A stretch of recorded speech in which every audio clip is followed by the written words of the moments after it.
Hero को लगा था कि उसके माइक्रोबोट्स आग में जल चुके हैं, लेकिन फिर बेमेक्स उसे एक ऐसी जगह ले गया जहाँ उसके माइक्रोबोट्स अभी भी जिंदा थे। तड़ाशी की मौत के बाद हीरो पूरी तरह से टूट गया था। वो अपने कमरे से भी बाहर नहीं निकलता था। तभी एक दिन बेमेक्स अचानक अजीब तरह से चलने लगा, जैसे वो किसी चीज़ को ढूंढ रहा हो। हीरो ने देखा कि बेमेक्स के हाथ में एक माइक्रोबोट्स था और वही माइक्रोबोट्स किसी दूसरी जगह मौजूद माइक्रोबोट्स को ढूंढ रहा था। बेमेक्स उस सिग्नल को फॉलो करते करते हीरो को शहर के एक पुराने वेयर हाउस तक ले जाता है और वहाँ पहुंचकर हीरो शॉक हो जाता है, क्योंकि वही हजारों माइक्रोबोट्स बन रहे थे। यानी किसी ने उसकी टेक्नोलॉजी चुरा ली थी। लेकिन इससे पहले कि हीरो कुछ समझ पाता, तभी एक मिस्टरीज मास्केड विलन वहाँ आ जाता है। वो विलन माइक्रोबोट से हीरो पर हमला करता है और देखते ही देखते पूरा वेयर हाउस एक जाल में बदल जाता है।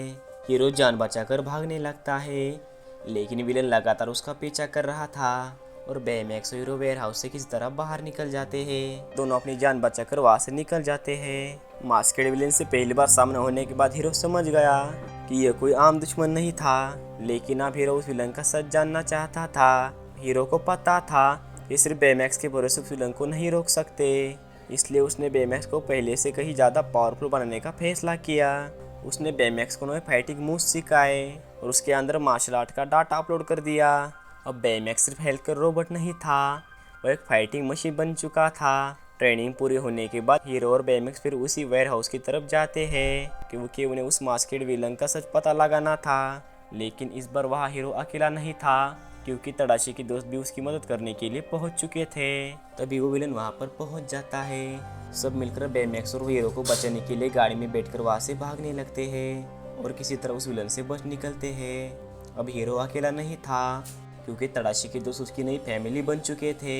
लेकिन अब हीरो समझ चुका था कि उसके मैकड़बोस आग में खत्म नहीं हुए थे।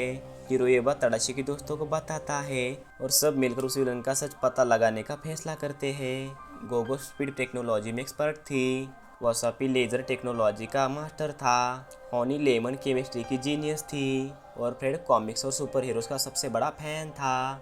विलन को रोकने के लिए हीरो ने सबके इन्वेंशंस को अपग्रेड करना शुरू किया और उसने बेमेक्स को भी पावरफुल आर्मर और रॉकेट खींच दिए।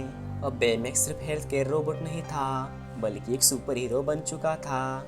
लेकिन असली शौक अभी बाकी था, क्योंकि जल्द ही हीरो को पता चलने वाला था कि इस मास्क के पीछे छुपा इंसान कौन है, कि इस मास्क के पीछे छुपा हुआ इंसान उसके भाई तड़ाशी से जुड़ा हुआ था।